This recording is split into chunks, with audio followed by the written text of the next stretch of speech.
Hello and welcome to a video tutorial on setting up a file structure for your web page.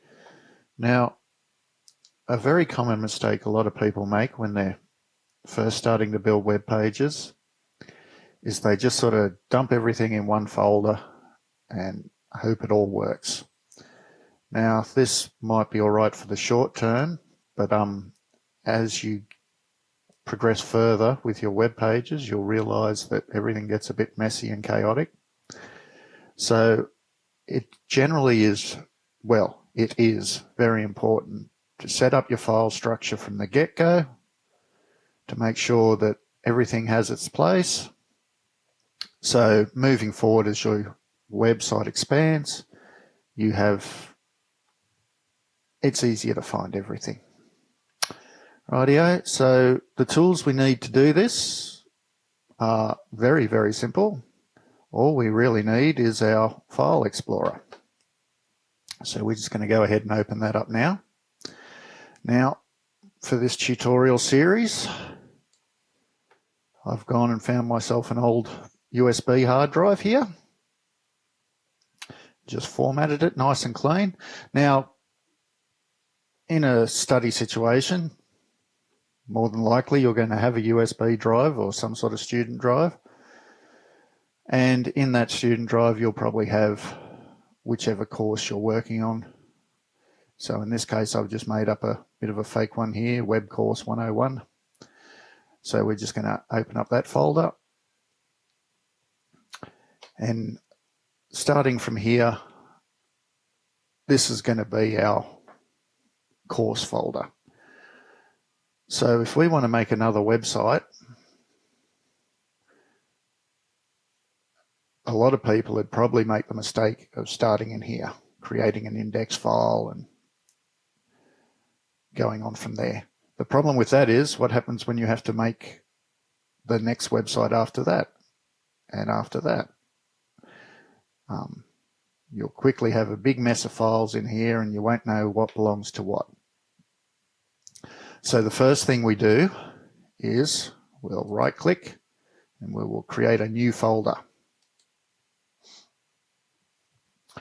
Now, for this particular folder, naming conventions don't really matter, but I think it's a good habit to get into from the get-go. So general naming conventions for files regarding websites is you don't use any capitals and you don't use any spaces. Rightio. So with that in mind, I'm just going to call this one my test underscore, spelling error straight off the bat, this bodes well. Test website. So I've just used all lowercase and an underscore instead of a space. Okay, now we've created this folder. This is where all the stuff for this particular website is going to live. So if we jump into that folder. So one good folder to have inside this structure is a folder that we will create now. So we'll go new folder and we will call it resources.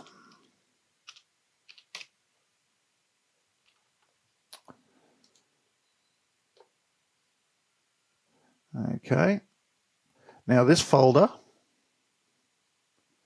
if we just open it up and go inside it, is the folder where we're going to put all our, what we generally call working files. So for example, your client might have given you some copy text that they want to put on the website, so you pop it in here. You might have got some raw images for the website from your client, so you'll pop them in here. Now, you can just have the single folder and just dump everything in there if you want. Pretty much how you set up or organize this resources folder is entirely up to you, but it is important to have it separate from everything else. So if we go back up one folder into our test website again, you'll see that we've got our resources folder and it's separate.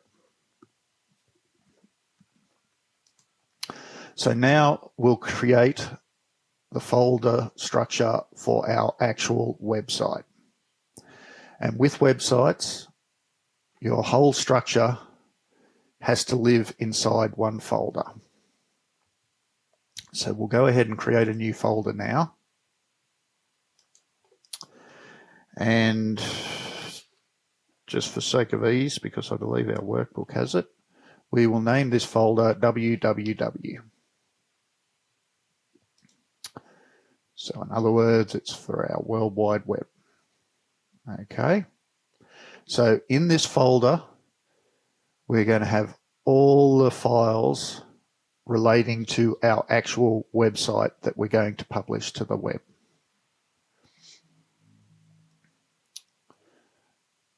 Okay, so in here, we're going to have all our, in the resources folder, that's where all our working files are going to live.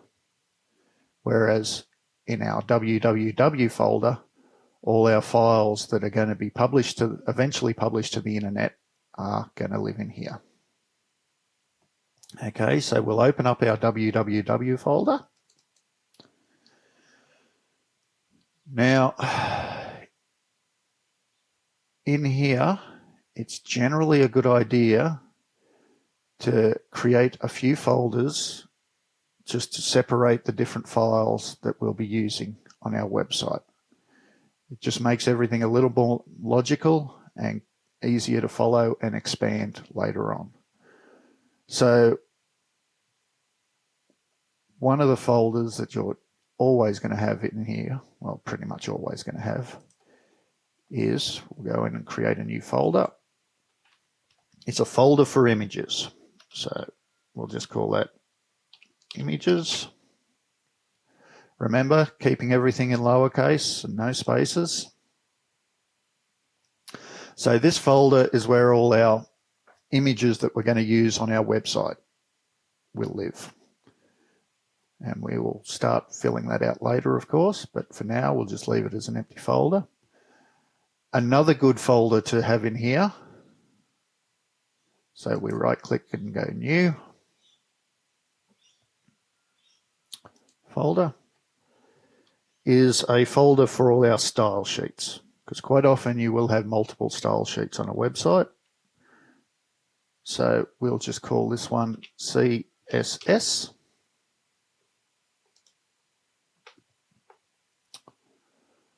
Rightio. And that's where all our style sheets for styling our websites will live.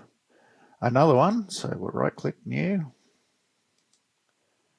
that I like to put in, we probably won't be using in this tutorial series, but it doesn't hurt to have it there, is a folder that can contain all our JavaScript files and custom script files that we might use on our website.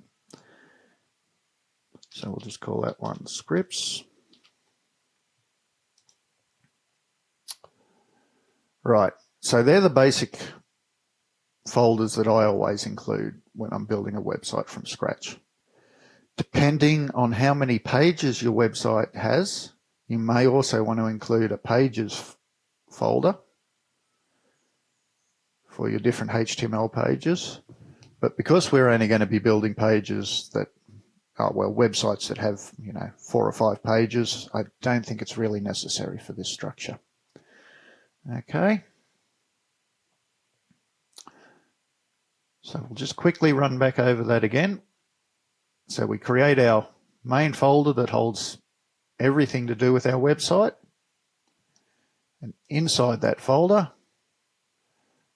we make a resources folder, which is where all our raw data and working files is going to be contained for the website.